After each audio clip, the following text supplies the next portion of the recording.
इतना ही मसला हो। देखिए अभी एक प्रश्न पढ़ेंगे, कानून का सम्मान क्यों करना चाहिए।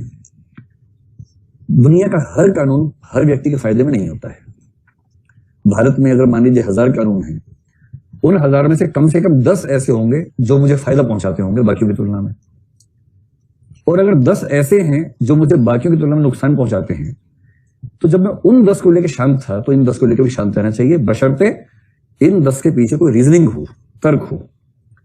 अगर कोई तर्क है और उस तर्क के आधार पर कानून बना है और उस कानून से मुझे इंडिविजुअली थोड़ा सा नुकसान होता है, तो मेरा धर्म बनता है, मेरा कर्तव्य बनता है कि मैं उस नुकसान को ईमानदारी से झेलूं, क्योंकि मैं एक सिस्टम में रहता हूं। उस सिस्टम में हजारों कानून हैं, उनमें से कुछ कानून मुझे भी फायदा पहुंचाते हैं तो कुछ मुझे नुकसान भी पहुंचाएंगे।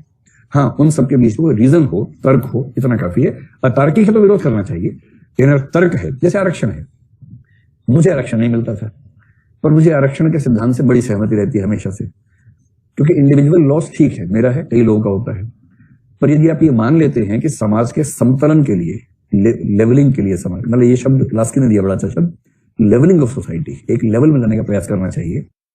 अगर आप सोसाइटी की लेवलिंग के लिए कभी भी वंचित वर्ग को आगे बढ़ाने का प्रयास करेंगे तो इसका नुकसान कोई तो झेलेगा ही झेलेगा, और जो नुकसान झेल रहा है दरअसल वो व्यक्ति है जिसने कई पीढ़ियों से फायदा उठाया है, कई पीढ़ियों का संचित फायदा भी तो मुझे मिला। इसलिए अगर आज मुझे थोड़ा सा नुकसान हो गया तो मुझे इतनी चिल्लपो नहीं मचानी चाहिए, एक्सेप्ट कर लेना चाहिए। बस ये जरूरी है कि मुझे उसमें तर्क नजर आए, और तर्क अगर है तो सरकार की जिम्मेदारी है कि समाज को समझाए कि तर्क क्या है। और मेरा दावा है कि आरक्षण का विरोध करने वाले 90% से ऊपर लोग वो हैं जिन तक सरकार वो तर्क पहुंचा नहीं पाई कि आरक्षण क्यों दिया जाता है। तर्क समझते ही हर व्यक्ति मानता है कि हाँ सिद्धांत में ठीक है, व्यवहार में कुछ कमी हो सकती है, उसको ठीक करना भी चाहिए, लेकिन सिद्धांत में बात समझ में आती है।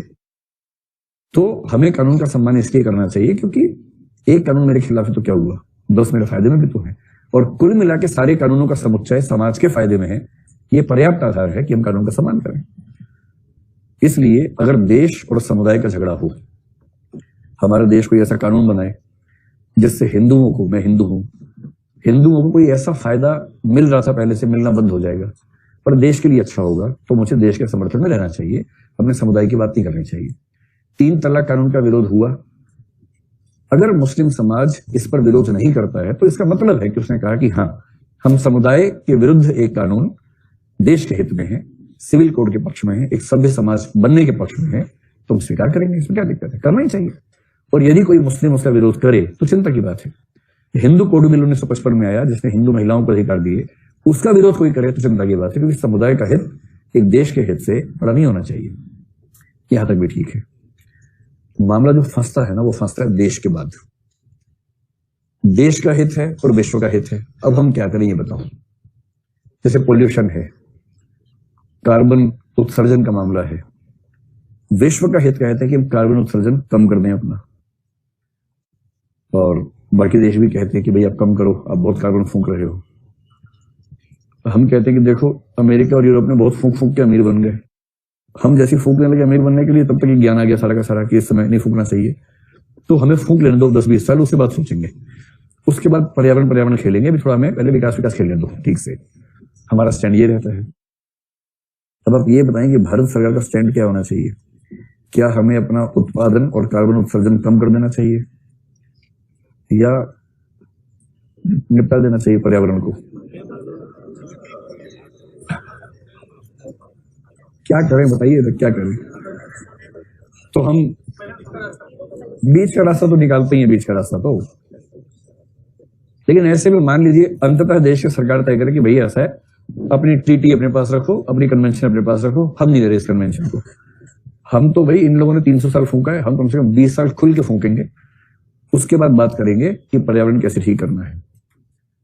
इस मामले में क्या है कि देश का हित और विश्व के हित में देश का हित ऊपर है, और क्योंकि अब भारतीय सिविल सेवा की परीक्षा दे रहे हैं, IAS में जो आई है ध्यान रखना है, इंडियन एडमिनिस्ट्रेटिव सर्विस है, इंडियन पुलिस सर्विस है, ये ग्लोबल पुलिस सर्विस नहीं है और ग्लोबल एडमिनिस्ट्रेटिव सर्विस भी नहीं है, तो थोड़ा सा हेर फेर तो करना ही पड़ेगा आपको भी। तो सूत्र समझ लो, गोल्डन सूत्र है, जब जब देश का मामला फंसे इस गोल चक्कर को छोड़ देना कि देश, भारत माता सबसे ऊपर, विश्व माता नंबर 2 पे, गौ माता तो नंबर 3 पे कर लो यार, पहले विश्व माता रखो, और ब्रह्मांड तो छोड़ दीजिए, भी कौन पूछा ब्रह्मांड को, भी तो विश्व नहीं संभल रहा था। तो आमतौर पर देश तक चलेंगे नीचे से, तो जितना बड़ा है उतना अच्छा। देश जब सामने आ जाए तो, क्योंकि आपको एक देश की सरकारी नौकरी में जाना है, तो देश की सरकारी नौकरी के चयन करता ये बर्दाश्त नहीं कर पाएंगे कि आप अरुंधति राय बन जाए, महात्मा गांधी बन जाए, रविन्द्रनाथ टैगोर बन जाए, इतना बर्दाश्त नहीं कर पाएंगे। आप करवाना ही मत कि मुझे बर्दाश्त कर लो प्लीज, ऐसा मत करवाना, है ना। नौकरी तो चाहिए भी आपको, तो पहले नौकरी लेने के लिए उसके सूत्रों पे काम कीजिए। तो राष्ट्रीय नैतिकता जो है, देशभक्ति, उसको नंबर 1 पे रखिए। बस देशभक्ति का असली मतलब डिस्कस किया था हमने। जो प्रश्न आया था कि रक्षा सेवाओं में देशभक्ति का मतलब देश के लिए जान देना है, आपके लिए इसका मतलब क्या है? क्या मॉब लिंचिंग करना है इसका मतलब? क्या लाठी भाला लेके किसी हॉस्टल में उसके पीटना लोगों को, उसका मतलब ये होता है? या सड़क पर कोई गाय के साथ घूम रहा है उसको जान से मार देना, ये इसका मतलब होता है? अधिकांश लोग आप पाएंगे, कभी स्टडी कीजिएगा इस चीज को।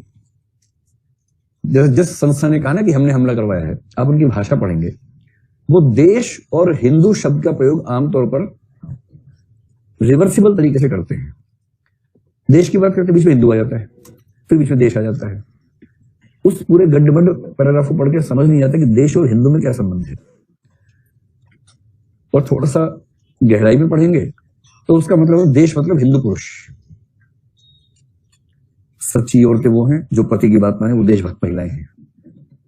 जो पति की बात नहीं मानती, बाहर निकलती, उल्टा औरत है, वो देश की, वो भारत की नहीं हो सकती, वो फ्रांस की औरत है, भारत में आ रही है। तो जिसको आजकल सड़क छाप देशभक्ति कहते हैं, उसका बेसिक मतलब होता है उत्तर भारत का हिंदू मर्द। उत्तर भारतीय हिंदू मर्दवाद का मतलब चल पड़ा है देशभक्ति। इसलिए उत्तर भारत में बोलते हैं गाय को जो खाएगा वो देशद्रोही कहलाएगा। और केरल का हिंदू कहता है, तो मैं क्या हूं बता दो भाई मुझे। गोवा का हिंदू परेशान है, बीजेपी की सरकार चल रही थी, गाय का मांस बिक रहा था वहां पर, तो मैं क्या हूं बता दो भाई मुझे। नॉर्थ ईस्ट वाले हम तो पहले ही कह रहे थे कि भारत में नहीं है, निकालो हमको बाहर से। अब आप समझ नहीं पा रहे कि इनसे कोई मैनेज कैसे कर रहा है। नहीं मतलब वो यहाँ के लिए था, वो पूरे भारत के लिए नहीं था, वो यहाँ के लिए था। तो देशभक्ति का जो सामान्य मतलब चल रहा है इस समय, उत्तर भारत का हिंदू मर्दवाद, ये मतलब है।